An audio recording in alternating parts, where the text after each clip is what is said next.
Here's how I trained my core while healing my prolapse. In today's video, I'm going to show you 4 foundational moves that I give not only my clients but also myself while trying to heal prolapse and reducing symptoms. We're going to talk about cross body movement, deep core activation, balance work, lower abdominals, and obliques in all 4 of these moves. If you have not checked out my video on the 3 core fixes you need for prolapse healing, make sure to check that out down below where I talk you and walk you through diaphragmatic breathing. The first step that we need to understand is how to properly connect and brace our core with our breath. So go ahead, join me down on the mat, and I'm going to walk you exactly through that, and then we'll go over each of the 4 moves that I talked about that I used in my training and my clients' training. Okay, so the very first step is truly understanding how to actually connect with our core. So we use our breath to connect with our core. Many women have restriction in the back, maybe in their upper abs, maybe in their posterior pelvic floor, and they have a lot of weakness in their abdomen and maybe even weakness in the front of their pelvic floor. This is what I find to be the most common. So I'm going to teach you how to properly brace your core while breathing through that brace, because it's very important that we continue to breathe in our exercises. Now, the idea is that we're going to focus on bracing the abdomen, so the front of the body, and then when we take our inhale, we're still going to be able to get our breath into our ribs and down into our back. And this is important because then when we compress one area, the breath has to go somewhere else. Especially if we have tension in the back or tension in the pelvic floor, this can help bring that breath into those spaces to help provide lengthening. So the very first thing I want you to do is to place your fingers just outside or just inside of your hip bones. Right now, it should be nice and squishy, right? Because we're not activating the deep core, it's nice and squishy. This is going to be your lower abdominals, or the start of your pelvic floor activation with your deep core and those lower abs. So what I want you to do is I want you to think about that good inhale. So we want to think our diaphragm is underneath our rib cage. As we inhale, the diaphragm descends down towards the belly, to the sides, out laterally, and into the back. It's like a dome, and it just spreads out. It flattens out. And so that's how I want you to think about your breath. So every time you inhale, the breath should expand in all those places, but sometimes it's restricted. So we can use our core brace, like I was mentioning earlier, to get the breath into other spots so that we can strengthen those abs, but lengthen any sticky spots that we might have in the body. So go ahead, place your fingertips outside your hip bone, and I want you to think about inhaling through the nose. You're going to inhale for about 4 count, and I just want you to focus on allowing the breath to expand in all the places. And then on that exhale, you want to think about exhaling from the bottom up. So as if you were zipping up your coat, you're going to zip it from the bottom up. Another thing I want you to think about is that as you have your fingertips here, as you exhale and you intentionally do a core brace, so zipping from the bottom up, you're going to feel that it's going to be nice and hard just inside of those hip bones, and that's what we want. And then I want you to keep that brace. So you could think about your hip bones coming towards one another, or you could think about somebody's going to punch you in the stomach. You can think about whatever it is that you need to get that core brace. And then I want you to take your next inhale. So go ahead. Let's start with that first inhale through the nose. And then exhale, starting from the bottom up. Let all of that breath come all the way out. And I want you to keep that brace. So keep that core brace. And then I want you to inhale again while keeping that braced core. And then exhale again, okay? So this is what I want you to do in your core exercises, because we want to shut off the front, basically compressing the front so that the breath has to go into our ribs and it has to go into our back. Now, if you are someone who has an excessive arch here, or maybe you experience lower belly pooching, what you can do is you can position your pelvis to tuck slightly under, but not because you're clenching and tucking those glutes under, but because you're using your abdominals. So this is naturally going to help your abdominals turn on a little bit more when you have posterior pelvic tilt, okay? Another thing you think about if you just want to practice that connection breath is you can always place a towel underneath your pelvis as well to pull it slightly under with support.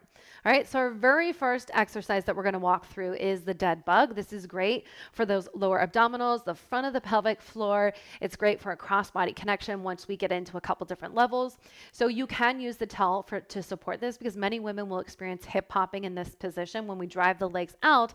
So I always tell them, okay, if both sides are hip popping, then place the towel underneath your bottom or wherever you might need that connection. If you only have one side hip popping, you can place it underneath that hip, because what that's telling me is that you're just not connecting connecting with your core in this position. And we just need that support for right now till we can get better at doing it. All right, so the very first level is just a super simple knee drive. So you're going to take that inhale through the nose, exhale from the bottom up, and then you're going to drive the knee up and then drive the knee up. So you can place your fingers down by your hip bones. Make sure that it's nice and firm like a trampoline. So like you can bounce in, but it's going to bounce right back because it's nice and firm, right? And so you're just going to drive up and down using your breath for your movement. And you want to make sure that your hips aren't rocking, they're not shifting, but you can keep it still as you drive up. Now, once you've mastered that, and like I said earlier, you can also use the towel to place underneath you if you really need that support, okay? Once you've mastered that, then we're going to bring it up and you're going to bring your knees straight up and down. And so you're going to do that same thing. You're going to have that core brace, but this time you're going to tap down and tap down. All right, so keeping and maintaining that core brace as you drive the leg down and as you drive the leg down. Now, I get this question all the time. How should I breathe in this position? So you still want to breathe because that's the point. We're bracing the core so that as we inhale, the breath is going into other places. So I like to think to start, you're going to inhale here and then exhale, tap down, and exhale as you come up. Then you can reset yourself, especially if you are more newer postpartum. You can do another inhale and then tap down and tap up. So the main idea is that you exhale as you drive down and exhale as you come up. Once you become more advanced and you feel like you can handle it, you can inhale down as long as you're keeping that core brace, as long as you're not experiencing hip popping, and as long as your low back is not coming up off the ground, okay?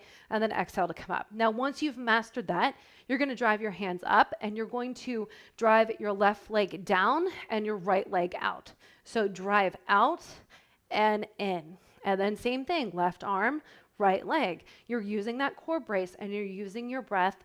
Exhale down, exhale up, inhale here, exhale down, exhale up.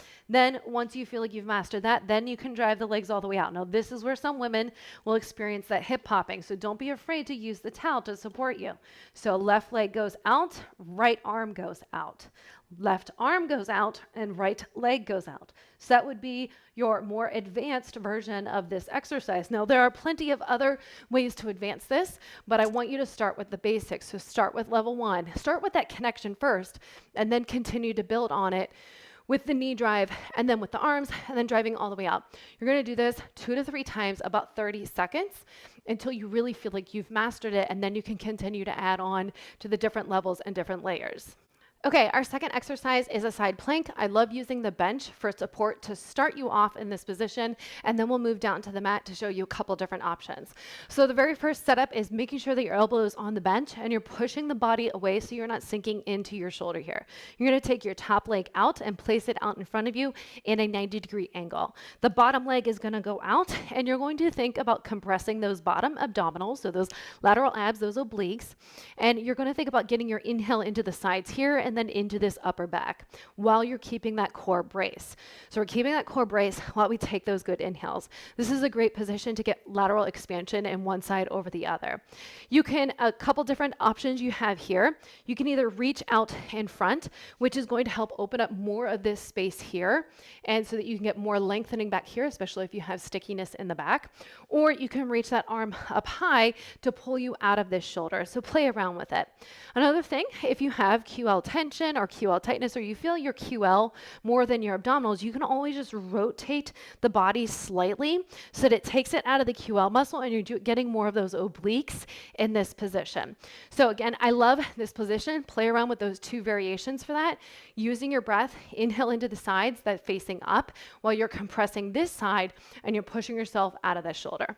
The second option is, of course, is on the mat. Now we're going to play with our knee position here.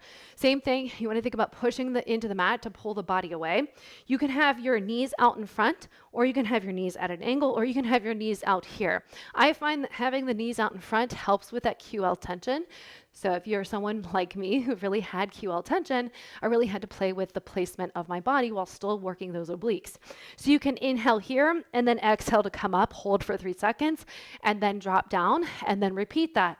Exhale to come up, and then drop down. Now, another option, of course, or the third option would simply be to hold it. So you're going to hold it for about 30 seconds, or you're going to do the drop down and drop up. Then after that, you have a leg out. So you're just going to use, this is going to be somewhat unweighted. You're just using it for balance support. And you're going to be here for about 30 seconds as well. So this is going to be your level 3. And then of course your level 4, both legs are out and you're in this position. So to play around just like with the dead bug, we have the different positions, different levels. Start with level 1, start with either on the bench or on the mat. I prefer the bench for my clients and myself when restoring prolapse, diastasis recti, or leaking, just because I feel like you can get better expansion into your side and back in that position. Work for 30 seconds, 2 to 3 times through on each side, just like you would with the dead bug. Okay, exercise number 3 is a hands and knees position progressed to a bear plank. So I'm going to use the ball for the first option, and then I'm going to show you another option on the wall. So the purpose of the ball is to help keep those hips from moving back and forth. Right now our goal is to work with our lower abdominals, but also working against gravity. You want to place the hands on the mat, and you want to think about pressing through the fingertips. Tuck that chin slightly back, and you want to think about a turtle popping out of its shell. So neck is nice and long. All right, then I'm going to position myself all the way back. So I have some give in this, or not give, but not resistance, but I'm pressing back so that my hips can't move back any further. So that as I breathe, they stay nice and still. You want to think knees underneath the hips. And so our goal here is to compress the abdominals like I showed you in the very first exercise, so that all of our inhale is going to go into our back. So our goal with this position is to keep that compression against gravity while we're getting our breath into our back and into our sides. So you're going to inhale just like you would with each and every exhale. You're going to inhale and then exhale. Compress and brace those abs. You also want to think about your pubic bone coming up towards your sternum in this position. So you're really feeling those low abdominals. Now using the ball is really going to help. So I really recommend that you start in this position first before you do any other position. So inhale through the nose, exhale. Think about those hip bones coming towards one another. All right. So you can also think about tucking that tailbone under slightly with each exhale while using your abdominals. Again, we're not clenching those glutes under, but we're using our abs to pull us up. So you might find if you take a video of yourself, a slight rounding, and that's perfectly fine. All right. The next option after that is using your wall for assistance. So you want to think about pressing your feet into the wall and dragging up. So if I were here, I'm going to think about dragging up. This is going to help position and pull those hamstrings to pull the pelvis slightly under, so we're getting into more of a posterior pelvic tilt. Same thing, you want to think about inhaling through the nose. And then as you exhale, you want to think about pulling that pubic bone up towards the sternum to get those lower abs on board. So inhale through the nose, expansion into the back and to the sides, and exhale. So that's my second option. And then of course your third option is not using any one of those and just coming here and using a Pilates ball to create more resistance. So this is going to be a more advanced version. Is as you exhale, you're going to think about pressing into the ball to create that resistance, and then inhale and exhale. So with this, because we're doing two different sides, you want to think about doing 30 seconds on one side, 30 seconds on the other side, or you can do 15 and 15 for 3 rounds. And then our final movement, our final level is hovering up off the mat. So instead of keeping those knees on the mat, you're going to hover. Now, this is why we don't go right into this, is because most women will feel it in their quads because they're not activating their core. So that's why we really need to make sure that we're working against gravity in that position, working that core, compressing the core, getting those low abs on board, because when we lift up and really challenge the core, then you really have to have that connection with those abdominals. So it's just the same exact movement. Inhale into the back and sides, but we're lifting those knees up off the mat. And you want to think pubic bone coming up towards the sternum. Inhale into your sides and back. Exhale, you're compressing the whole abdominals, those lower abs, as you hold that for about 30 seconds. Now you can hold it for 3 seconds, drop the knees down, bring it back up for 3, and then once you've completed that and you feel good about that, then you can go into a full 30-second hold. Okay, our final movement is going to challenge our balance, challenge our core, and challenge our glutes and our foot strength. So I do have a dumbbell here.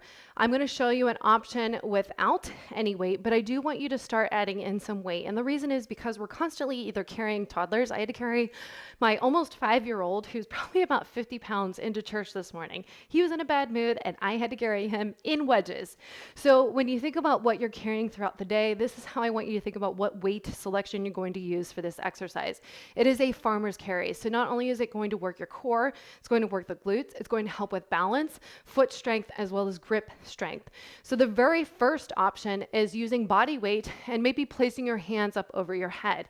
So you want to think about reaching tall through your spine, but you want to make sure that your rib cage stays nice and under. We don't want to flare it up to the front. We want to make sure that we have that good stacked position. So I'm just going to reach my hands up, and I'm going to inhale, and then I'm going to exhale, and I'm going to brace. So I'm got that nice core brace, and I'm going to drive one leg up at a time, and then set it down, and then drive the other leg up at a time. Now you can also you can do a weighted march with your hands with a dumbbell up overhead.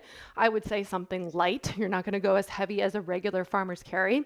This is just a option one as you get that balance work in the feet, okay? Because you could be super wobbly, especially if you're not doing this all the time, but we need to train single leg because this ultimately is going to leak over and help with prolapse healing, with leaking, because single leg is just fantastic for the pelvic floor, but it's also good for our core and our glutes and our feet, which ultimately affects and impacts prolapse healing. So once you've mastered that, and you're just holding and you feel pretty stable, you feel pretty good about this, then you can add a weight up over your head if that feels good for you. But if you know what, and I'm ready to go all in with that regular farmer's carry, then you're gonna grab, like I said, this is a 25 pound. I could do about 40 pounds and feel pretty confident in this move. So pick a weight that you most likely carry throughout the day, especially think about all those groceries, okay? So you're gonna hold the weight on one side, you're gonna stay tall through that spine. And you're gonna have that nice tripod foot. So big toe, outer edge, and heel of the foot in the mat. And you're gonna brace the core, and you're gonna drive up on that opposite side.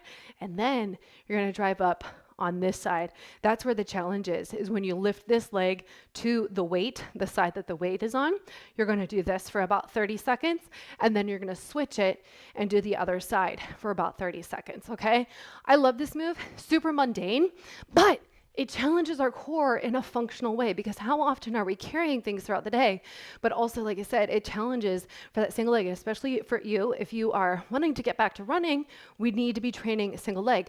Not only that, but single leg exercises are essential to our pelvic floor. So when we can add single leg, glutes, feet, and core into our core training, why not? It makes it so much better than just our regular core exercises.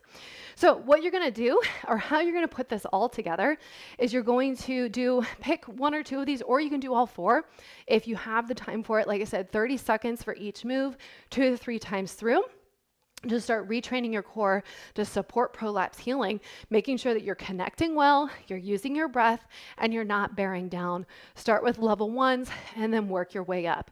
Now, if you're ready for something more intense, not intense, but something more dedicated, a full plan to help you start restoring prolapse, eliminating symptoms, eliminating leaks, restoring diastasis recti, make sure you check out my Core Revive program. This is my 4-week corrective exercise program where I walk you through step by step all the exercises. It goes beyond just core exercises, right? We look at breathing, posture, we look at our hips, our glutes, all of the things connected together to really get maximal results.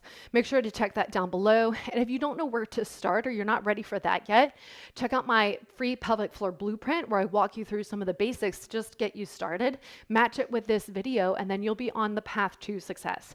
Make sure to like and subscribe this video, or subscribe to my channel, share with a mama friend who could use it, and let me know down in the comments which exercise you found to be the most fun, or maybe even the most challenging, and I'll see you in the next video.